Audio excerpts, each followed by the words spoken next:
This back up again. Okay, I'm going to go ahead and get started. So welcome. Like I said, I just saw some of y'all a few minutes ago, so glad to see you back with me. And for those of you that weren't are not in EDL 700, welcome. Forgive me for those of you that just sat through an hour almost with me, but to catch everybody up, thank you guys for being understanding while I was out and in the hospital last week. So, I'm sorry, I just scratched myself and I'm bleeding. Lovely. But I am actually finally feeling a little bit better after multiple tests and some new medication and all that. I think they finally figured out what was wrong. But those of you that have had class with me the last session, I kept having problems with UTIs. I think I had to miss a Zoom meeting or two because of it, and I got behind on grading because I was just miserable. So they finally figured out why a human being can have 5 UTIs in 2 months. The good news is that I am actually feeling better. The bad news is that I'm one of 200,000 people in the whole country that have this condition. So life is sometimes interesting. So what we're going to do tonight is we're going to kind of dive headfirst into data and talk about the different kinds of data, how it's used, and why it's important. One of the things that I think happens far too often in education is that well-meaning leaders give us way more data than we can possibly use, digest, or understand. Data is very important in having an effective school and an effective instructional program. But most of the data that we share with teachers and that we spend time looking at and dissecting really is not going to help you to move your program forward or to improve student achievement, because it's either out of date, it's historical, or it doesn't even apply to the particular students that we're working with. So let me give you a good example, and I was guilty of this too. We would take our state assessments at the end of the school year. And, we would wait with bated breath for them to return the results. Usually, sometimes, maybe we'd get them right before school was out or right after. And so we would open up the school year with all this data and information, and we'd walk through, our strengths and our weaknesses and all that. Well, guess what? The data was out of date. It was historical at best. And the fourth grade teachers, and we're looking at their fourth grade data, guess where those students were? Where were those fourth graders at? Yeah, they're in fifth grade. So it did not help us. And we thought we were pretty savvy when we had the fifth grade teachers look at the fourth grade data, but they were tested over fourth grade curriculum, not fifth grade curriculum.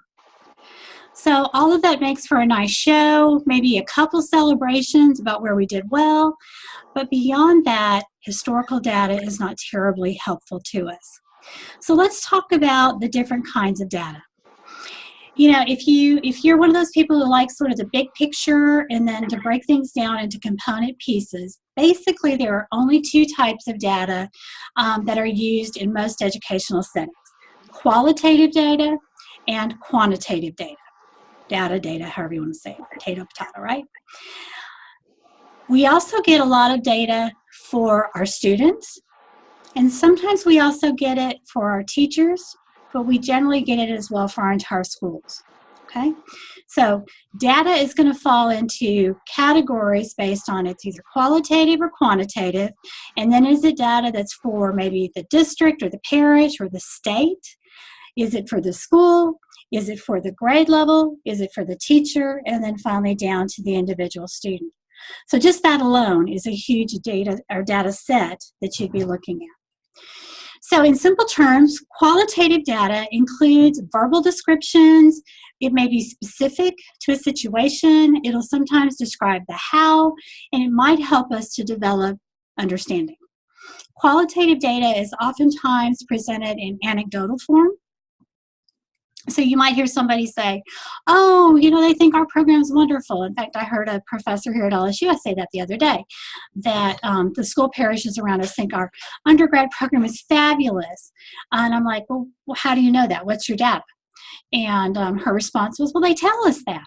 Well, that's qualitative data. We like those nice, warm, fuzzy kind of anecdotal things, but that doesn't really tell me very much. What I really want to know is how many students did you graduate, how many were hired in Caddo or Bossier or DeSoto or whatever, and then finally, what were their student achievement scores like by the time they finished their first year of school? Because that's how you measure effectiveness. You can give me 10,000 anecdotal stories, but qualitative data doesn't really give us the whole picture. Now, there is a time and place for it, don't get me wrong, but it's not necessarily the best data. The second kind of data is quantitative, and that generally includes, as we all know, numbers or statistics. It's something we can make some generalizations from.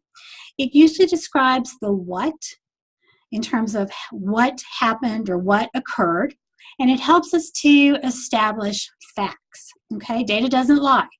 Now, I'm not naive. You can manipulate data, just like you can manipulate statistics to prove a point, but it is something that is at least more objective.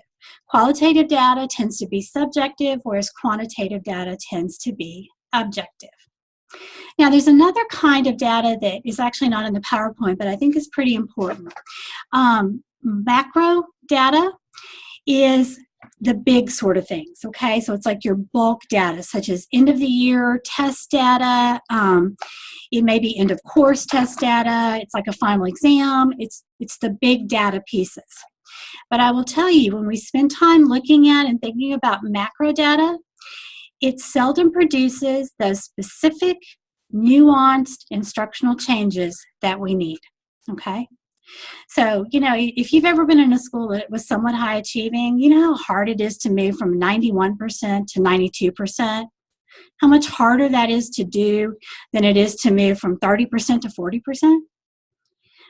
Macro data is the problem. When we focus on macro data, or that big chunk of end of course or summative sort of data from a school year, it's very difficult to break that into small enough components to affect a change.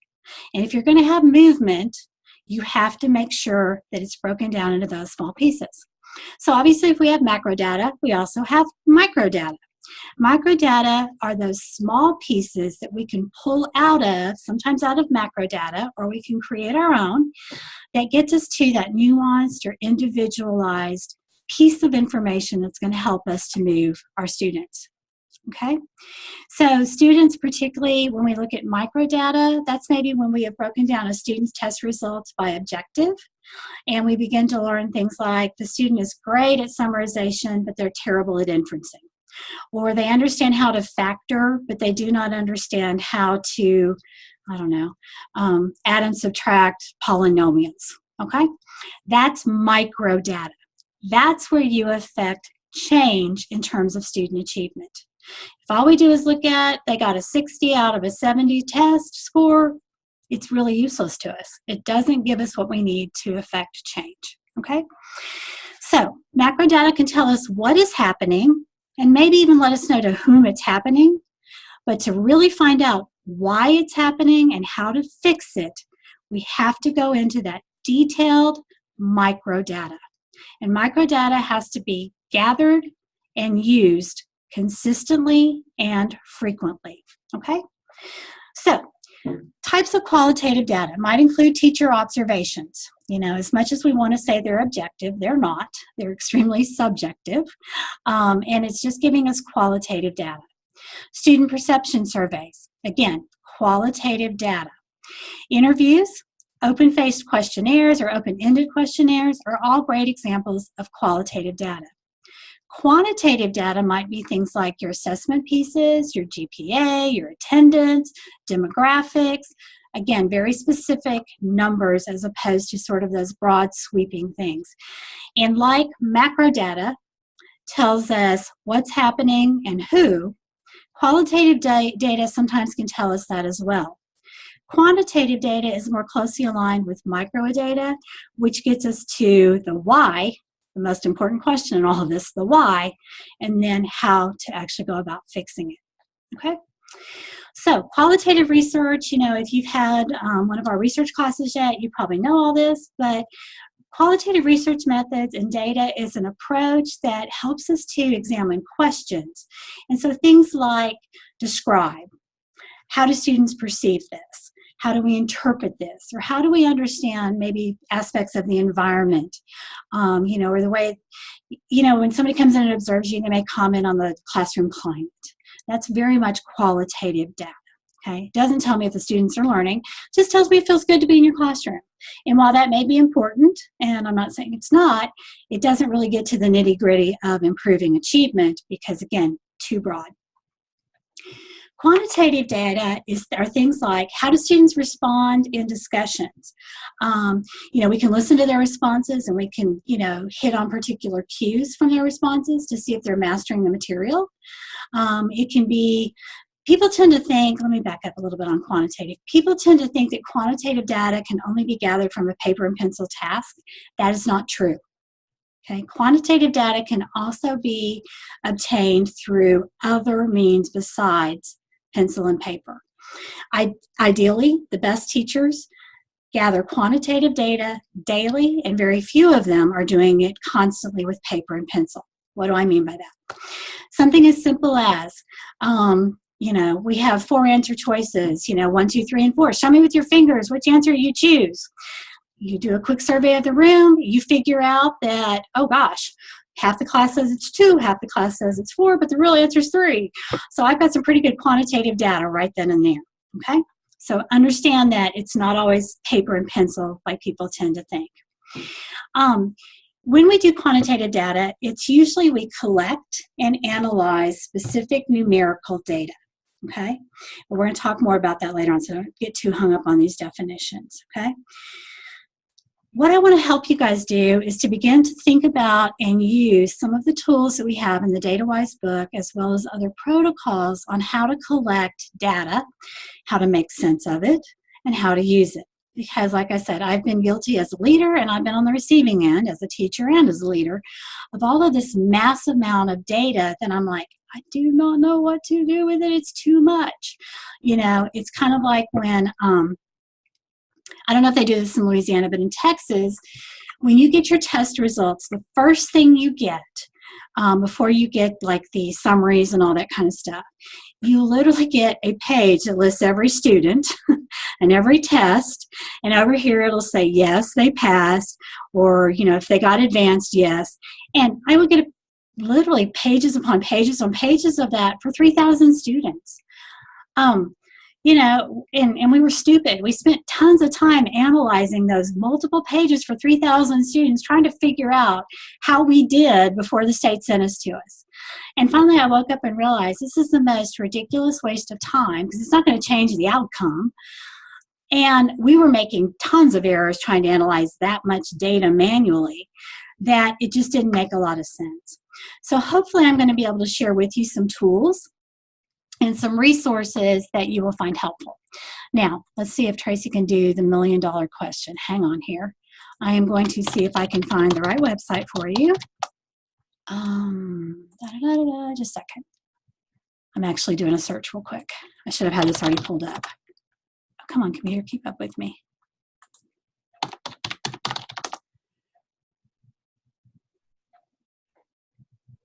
Okay, all right, got it, yay. Okay, so I'm gonna go over here and share my screen. Maybe not. Move this over to my other screen over here so I can still see you guys. Okay, share screen. Okay, so by no means do I want any of you guys to think that, the best and the brightest and everything in the world came from Dallas ISD, but they certainly had their problems, and I could, go on days about that. However, they do have one of the best, easiest to use, already there for you that you can steal from. I mean, they expect you to steal from it. Data analysis, model, and process. So here's the website. It's just go to www.dallasisd.org. And what I always do is I just go into the search box and I type in data coaches. And when I do, it brings me to this page. Okay? It's the first thing that'll come up out of the search box. What Dallas did was we realized pretty quickly, we had all this data, way more. We had not only what the state did, we had our own data from our final exams, from our common assessments from our nationally standardized tests like the ITBS, ACT, SAT, you name it. We had tons and tons of data. But in the best of all worlds, the data that is used and acted upon needs to be in the hands of the people closest to the problem, which is the teachers. So we had to come up with a way to help teachers understand how to use data in a meaningful and relevant way, and then what to do with it. So we created this cycle that starts with, at the core of the cycle is student achievement. That's what we're all about.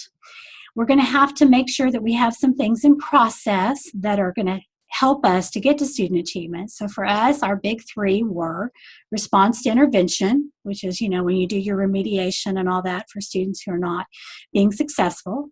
Our CIA squared, which is our curriculum, instruction, and assessment. I don't know why we squared it. I'm drawing a blank. But that was part of our model, that we were constantly looking at curriculum, teaching and learning, or instruction, and assessment. Oh, I know what it was, because you have to repeat that cycle multiple times. It's not just a single time. And then we had what we called principles of learning.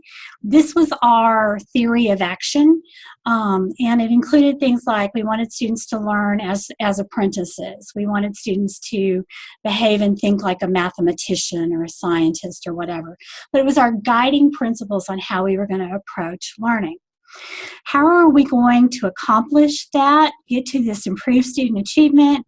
How are we going to address these particular three areas? Well, we had to have data-driven dialogue, because if you just hand people data, they don't know what to do with it. You got to really guide and coach them. So we created coaching prompts, systems, and processes. And then you have to be asking instructionally relevant questions. For those of you in my PLC class, I'm sure you're like me, you've sat in some not very effective PLC classes where the questions were far from instructionally relevant. So we created those templates and, questions that people could use to really begin the discussion. So how does this work? Well, the first thing you have to do is frame the question. So, like if you're a fan of Heidi Hayes Jacobs, maybe, she's a curriculum guru, she talks about essential questions. So you got to know what you're looking for. And the best way to do that is through the creation of a question, okay? So for example, are students in third grade able to name the main idea and supporting details with 95% accuracy? Okay, that might be our question. Then you have to organize for the dialogue. Well, if that's the question that we want to have answered, we have to figure out how we're going to go about getting to the answers of this question. So that's going to include, what data do we need? What part of the curriculum is this covered in? Where does this fall in our scope and sequence? All kinds of other pieces that you have to think about that goes beyond just the data. Because if you skip this step, what you're going to do is you're going to say, okay, I want to know about main idea in third grade. So you're going to look at main idea results for every third grader in the entire district, and it's not going to help you. So think about how you're going to organize, then get very specific in the data that you collect or that you compile, okay? Notice how we've moved from those very broad sort of macro data kind of pieces into we've already narrowed it down before we even collect it, okay? So we also found when we started doing this process, we were collecting a whole lot of data we did not need. And so we quit doing it, quite frankly. We got down to the core of the most critical pieces. Then you have to analyze the data. Then you have to interpret it. So analyze it means you make sense of the data. How do you interpret it? Okay, that gets to those micro questions. Why is this happening? And then specifically, how do we go about fixing it? So analyze, interpret, select your actions, okay? Too often, people spend all their time right here, step 3, step 4, and step 5. They don't ever move to the most critical part of this, which is actions based on the data. We just love to talk about it, and then we go right back and do everything we've always done, and we are absolutely shocked because we analyzed our data, but we didn't get any new results. That's because you just never moved out of quadrants 3, 4, and 5. Once you select those actions, though, you have to monitor your results. And you can't monitor it by waiting to see what happens at the end of the school year, because guess what? It's too late then. What you ideally do is you're selecting your actions, what that may be teaching strategies, it could be a lot of different things. You also have to include ongoing formative assessment, because that is legitimate and useful, probably the most useful data that we can possibly come up with, okay? So formative assessments, and I'm monitoring that at least once a week, maybe every day. I was a crazy principal and leader, and I expected my teachers to monitor formative assessment daily. Because if they didn't get it today and I don't reteach it till next week, or I don't redo my lesson because everybody bombed it till next week, guess what? They've lost so much ground. It's best to do it immediately. And then you start the cycle all over again. Okay?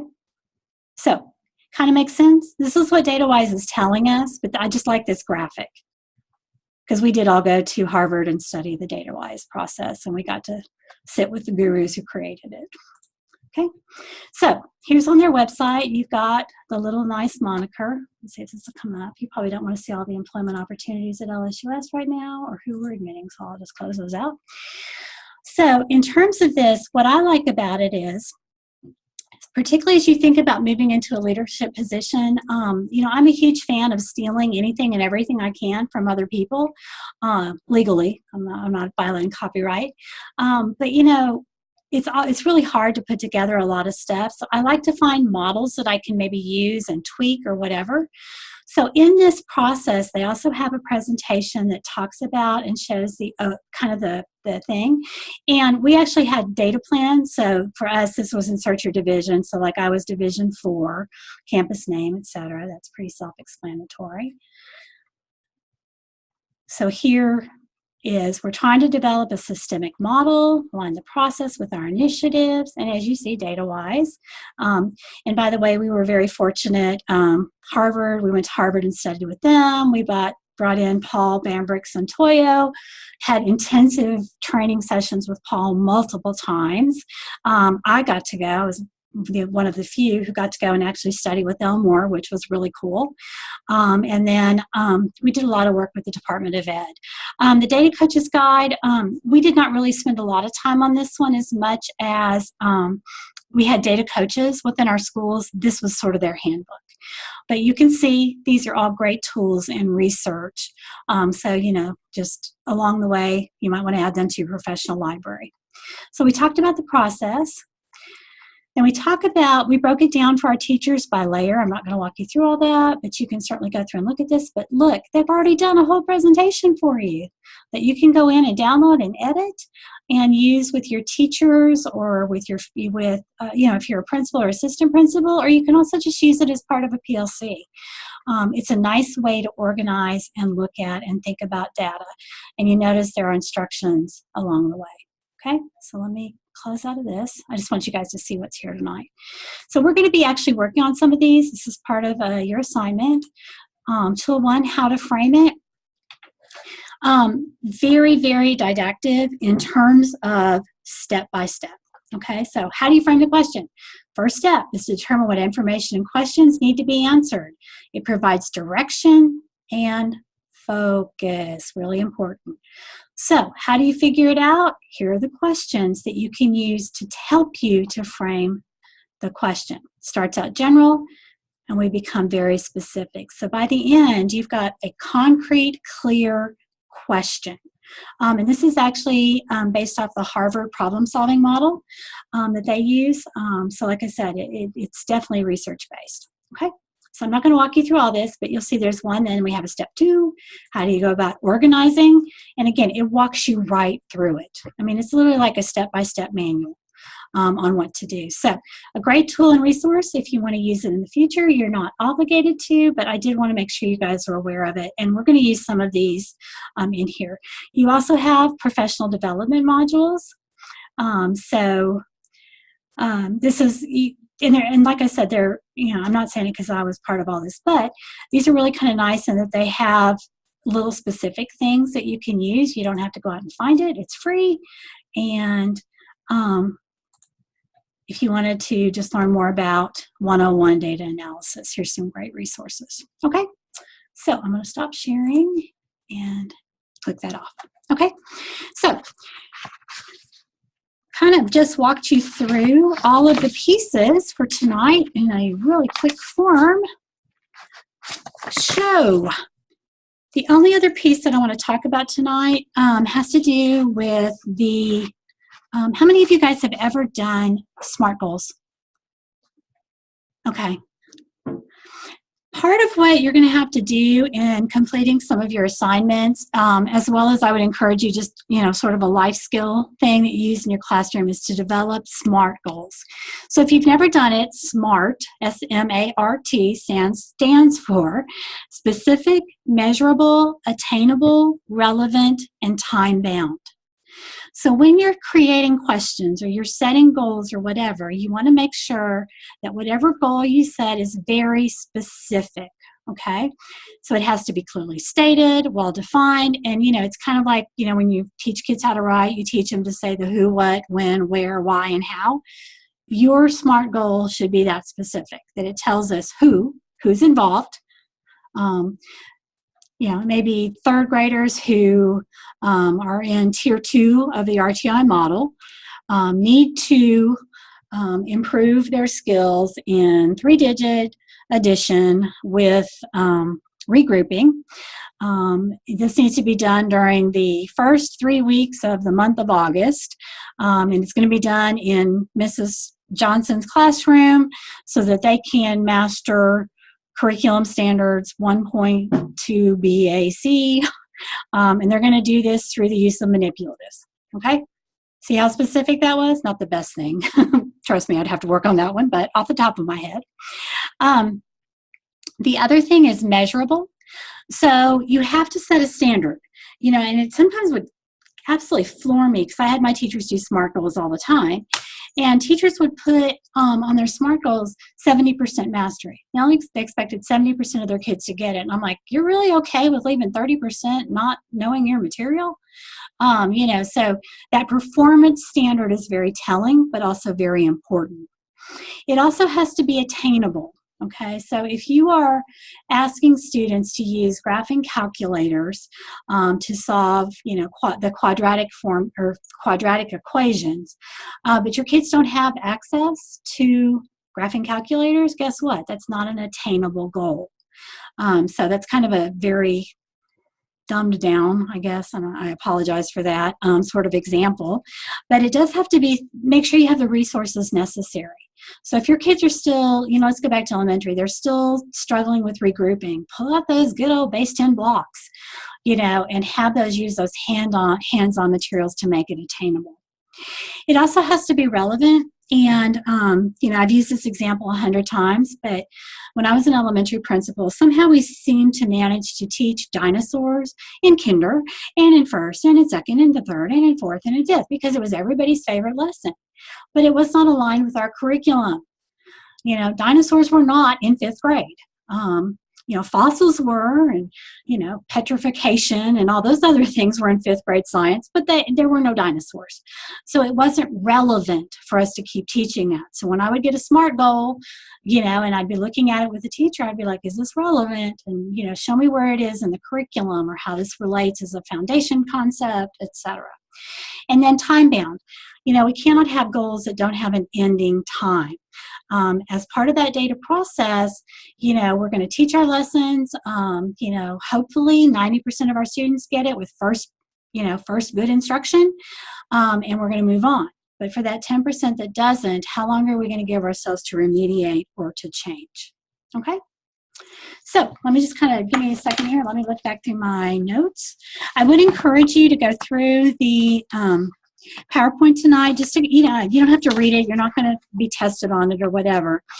But there are some nice templates in there that can be easily adapted. They do align with the DataWise model that you can actually take and use with your PLCs or for your own benefit with your data, or maybe give to your principal as a new way to do data when school starts back again.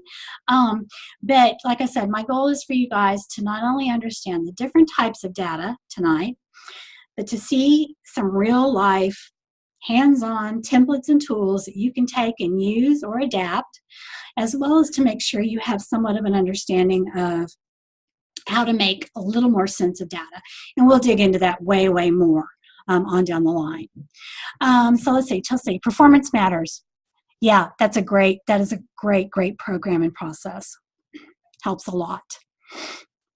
I'm just curious, how many of you guys have a formative assessment plan for either your classroom or your school or your grade level or your content? Sally, tell us about yours, and then Alicia, I want to hear from you too. When you say formative assessment, do you mean like what do our administrators do, or what do I do in my class? Both, or either. Okay, so my administrators do walkthroughs that are formative, and not just the administrators, but our literacy coaches and math coaches do them as well. Okay. So they have their specific groups that they each do, like the principal does certain teachers, the assistant principal does others, and then they give informal feedback through that cycle. So basically we get a visit at least once a week. Okay, that's good. And provide us with feedback by the end of that week, based on whatever target we have set for ourselves for the year. Okay. For myself and my classroom, I do a checklist.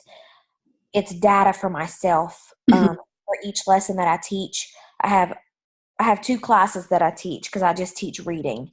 And so I collect data on those students every day for every lesson to tell me what did they get, what did they not get, have they mastered this skill, or do I need to reinforce this skill with some students in small groups. It just helps me form my guided reading groups and my intervention groups. Yeah, that's excellent. And quite frankly, Sally, that's probably the best kind of data there is in the world. It is much more powerful in terms of affecting student achievement than anything you're going to get from a state assessment or a paper and pencil kind of test. So that's awesome. I really commend you. Thank you for sharing. Mm-hmm. Alicia, what were you going to say?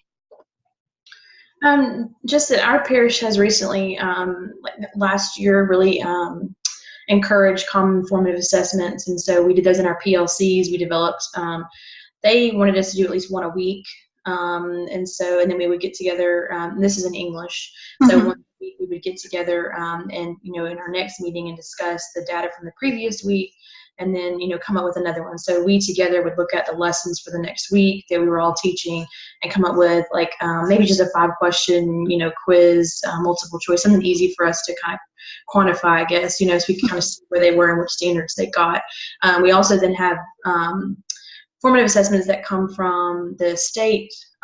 It's part of the LEAP testing series. It's called LEAP 360, and you should give it after each unit. So about 3 times, through the semester before the 4th test, which would be the state assessment. So, and we would look at that data and see what we needed to work on, that kind of thing. And then in my classroom, I do have more daily kind of things to check and see. So. Okay, excellent. Thank you. Anybody else want to share? Or do you have questions for Alicia or Sally? Yeah, Kale, go ahead. Okay, so I understand the importance of formative assessments. I struggle with it, to be honest with you. I have about 150 to 175 students a year, and it's social studies. It's a lot of content. I'll be the first to admit I struggle with knowing how to look at the data, and it's overwhelming, and to use it to further instruct my students. It just seems like that's all I would be doing every single day is looking at all the responses from the formative assessments. I struggle with strategies to know how to best look at it and use it in future teaching. Okay, good point. I'm going to give you an example that I'm stealing shamelessly from my former chemistry teacher and science department chair. Same kind of issue. You'd see in a given day 150 students, and it's like, oh my gosh, I'm going to do formative assessment every day. And I'm like, Tom, you're bright. You figure this out. So he had some really cool little tricks. He created these little laminated flip card. You know how you can have a notebook ring. and just little index cards, and it had an A, a B, a C, and a D. He laminated them, and he made like a class set of 30. And so he would write a chemistry problem on the board, and then he would list A, B, C, and D as the answer choices. And the students would solve the problem. This is the last thing they would do before they would leave. He would have them solve the problem, then they would just flip their little card set to whatever they thought the answer was, and he would quickly count. So if it was 10, it's 30 students, 10 say A, 5 say B, I'm probably going to come up with the math wrong here, so bear with me, 10 say D or C, and only 5 say D. Well, the correct answer was actually D. Well, he knew pretty quickly, just from that formative assessment data, that they really didn't get the concept. The majority of the class didn't. So that's kind of how he handled it. He also did some cool things with colored solo cups. Like he had a red, a yellow, and a green, and he would put them on the corner of the desk. And, and while he was teaching, or the kids were working or whatever, if they were great and they felt like they got it and they were good to go, they kept their green cup up. If they were unsure, they could put up their yellow cup and they could talk to a neighbor. If they needed help from the teacher, they put up a red cup. So those are, and a lot of my teachers would do exit tickets, and they would just gather those and do a quick tally, things like that. It doesn't have to be really, really difficult. Another one that I personally really like, it's called the Foursquare, and it was an exit ticket for the students, and so it was pretty simple. It was like, today I feel, I'm trying to remember what we called them, but it was like, I 100% could teach this. So let's say in history, I could teach about, the Convention of States. This is something I still have some questions about, and they would list their questions. Then it was, I completely do not understand, and they'd list whatever that was. And then the last one was, I think, something I want to learn more about. And so the teacher will take that at the end, just kind of skim through them, and then the next day they would form groups based on that. So if if you can teach this, go to this group. If you're still fuzzy about this, go to this group. And so it allowed for immediate feedback in teaching. Does that make sense? Yeah, Chelsea, go ahead. I teach a couple of different subject matters. For my seniors, they're so open. It's an AP class, and sometimes it's my lowest, maybe about 15 kids. And because we are so open, what I'll do sometimes is I do bell ringers and I also do exit tickets. And so for the bell ringer, I also have it matched with new knowledge. I'll have it the same as the exit ticket. So I have them approach it. I know they probably won't know it. I may get a few that probably get it anyway. I know they shouldn't know it yet. It's new. Mm-hmm. And I'll give the same thing at the end. We also I use an online site, Chalk Up, and it allows them to answer the question, but also hides the name to everybody else. I can just see who they are. And so it allows me to know where they are, who knows it, who doesn't, and as you said earlier, what I need to reteach, who I need to reteach it to, and those things like that. Yeah. There's also a program, and I will remember it in a minute. It's a free app. And I know as a high school person, my students loved it when I would say, get out your cell phones, and it's like a quick poll. And so you can preset it. I would just put it up on the smartboard or the document camera or whatever, and then everybody can click in through their phone with the correct answers, and it groups and analyzes your data instantly for you.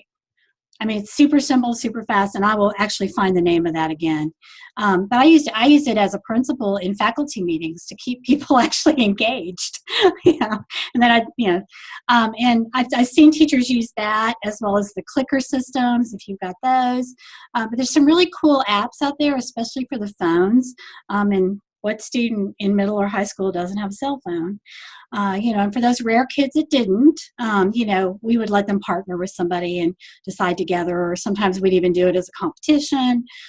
Lots of different ways, but anything that gives you quick, instant data that you can respond to.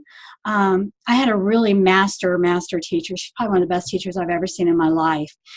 She had her kids so well trained. She would do this quick polling technique, so they'd all be in collaborative groups. She'd do the quick polling technique, and based on their responses, the kids would regroup themselves based on the responses. And it took literally no time. And so she was doing multiple formative assessments during her lesson, and the kids were constantly reforming. Yeah, Chelsea, somebody wants you to repeat the name of the app that you're using with your students. I just typed it, but it's chalkup.co. Okay, awesome.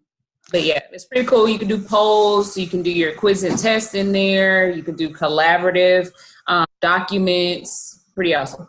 Yeah. I Anybody was else? going to say too that I know, Carol, whenever we first started our PLC, we had trouble coming up with 5 questions so you really have to think about like narrowing down the material and what is it really that you want them to know, because I know, like you said, with history and stuff, you present a lot of information, and it's kind of hard, but you really have to kind of figure out what are the main things so that you don't have so many questions to grade and look at data for and all that. So that was something we struggled with. Yeah, there's some good protocols out there to help you get to the root cause of an issue or a content question or whatever. And I'll see if I can, I'll do some research and see. Hang on, guys. Let me just do this real quick. So it's root cause protocol. I've got it somewhere. Oh. And then it's poll something app.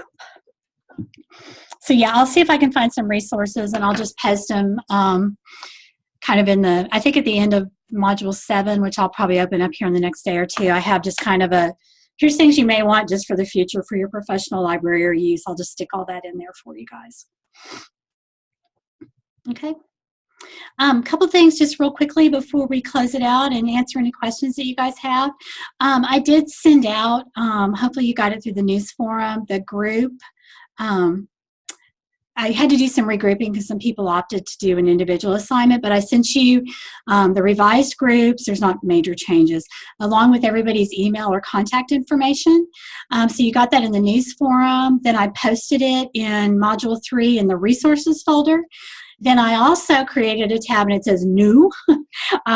It's also there for you as well. So you have it 3 different places. So hopefully you can get with your groups and stuff like that. And if you find you're having a really hard time getting hold of a particular group member, just let me know and I'll be glad to connect you guys so you can, kind of get going on this. Also too, just to remind everybody, if you haven't figured it out, whatever is in Moodle is the most current. Okay, so the weekly calendar that I gave you at the beginning of the course is just kind of a big overview, but you're all teachers. You know how you have your great scope and sequence and then you change it 15 times as you start teaching. It's the same kind of thing. So if you have a question about, it may say on the weekly calendar that there's a reflective question due and you can't find it, it's probably because I eliminated it. Just to give you a break. So always look at and use what's in Moodle. And just kind of as a rule of thumb, on odd-numbered weeks, you're going to do a discussion forum posting and replies. On even-numbered weeks, you'll either do a reflective question response, or I may give you an activity or assignment like a case study or something like that.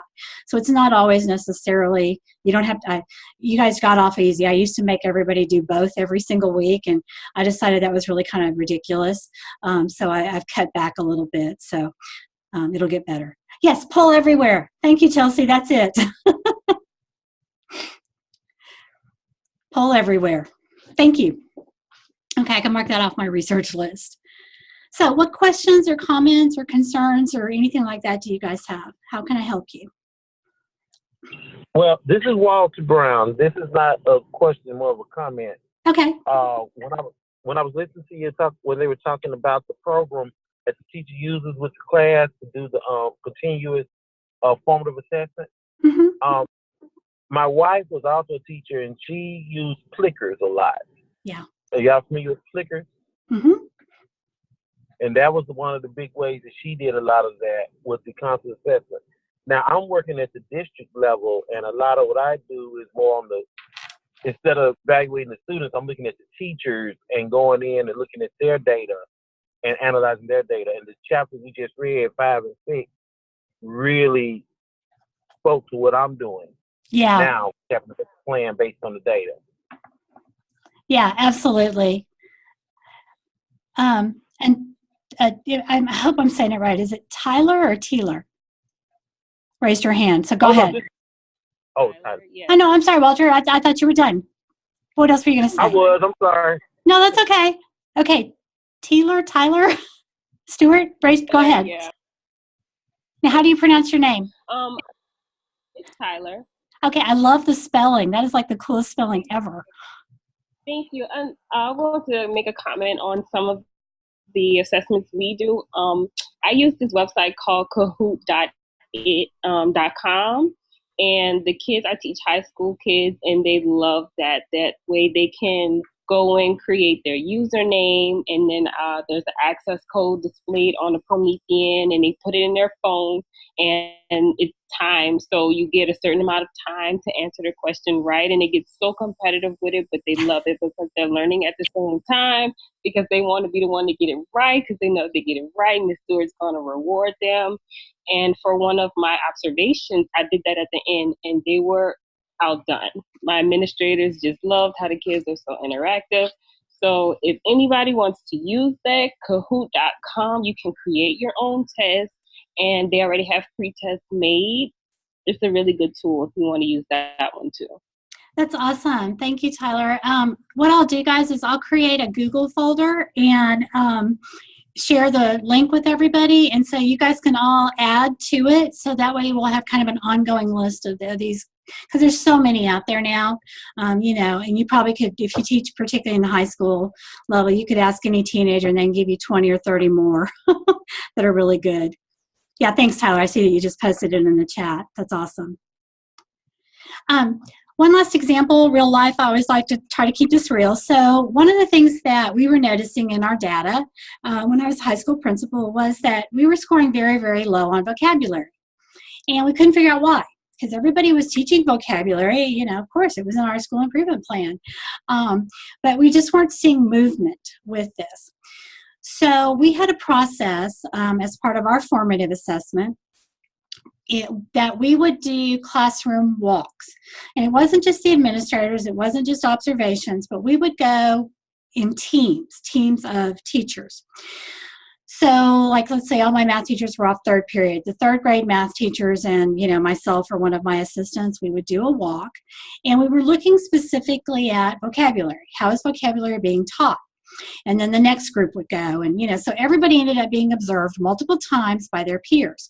And it wasn't to evaluate the teacher at all. I mean, we had 3 easy questions. What did you observe? So just the facts only, please. What's one thing you're wondering about? So, what's kind of a burning question you would still have? And then the third one was pretty simple. One thing that I can take and incorporate in my classroom. But we always had a focus. So it's like, this set of walks, this week we're looking at vocabulary. Maybe next week we're going to look at student engagement. But we always had a strand. So as we were doing this vocabulary walks, we found out pretty quickly and identified what our problem was. Everybody was teaching vocabulary, and they were choosing appropriate grade level kind of words, SAT words, etc. The problem was the way it was being taught. Because what everybody was doing was on Monday, here's your vocabulary list. Tuesday, your homework is to define all these words from the dictionary. Wednesday, your homework is to use it in a sentence. And then on Friday, we're going to give you a quiz. And we, obviously, and so the teachers kind of had that collective aha moment, like, oh, if that's what we're doing and we're not getting good results, maybe we don't need to do this anymore.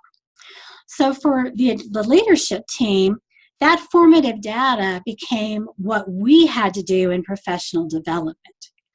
So we brought in the resources of, oh my God, he's one of my favorites, and why am I drawing a blank? Deborah Pickering and Robert Marzano. We brought in Robert Marzano's series, videos and stuff on how to effectively teach academic vocabulary, which was very different. It sounds very kind of elementary, but it works. And it was so simple. We taught all the teachers how to do this, how to teach the vocabulary. And guess what? We solved our problem because it was a system problem in instruction. And had we not had that formative data, we would have just kept kind of throwing darts at a problem. But really the problem needed something completely different and not a dart. So formative assessment, along with summative assessment, can be really, really helpful and useful in so many different ways, not just at the student level. It can also help you at the teacher level, at the leadership level. We also instituted every 6 weeks, we let all of our teachers grade us as administrators. You know, and we use that data to affect change. I mean, it hurts sometimes because, you know, if you know high school people, they're not always the nicest human beings around. But they were pretty open and honest. And, you know, my team kind of balked at first when I had this, you know, crazy idea. But I really believe it made us a better team because the teachers saw we really listened. So lots of different ways. Tori, I like your comment. It's made you question some of the practices at your school. Yeah. Yeah. Yeah. And those of you, I know all of you aspire to be leaders, and some of you are already in some leadership roles, but I'll tell you, one of the best things you can do is share some of this good stuff with your leadership because, you know, hopefully they appreciate you guys doing that. All right. Other questions or comments before we close it out tonight? Okay, well, thank you guys again for your patience with me as I was kind of going through some difficult times, but I'm getting caught back up, and so I should have everything graded and up to date for you guys in the next couple of days. But I appreciate y'all. Thank you very much. Y'all have a good night.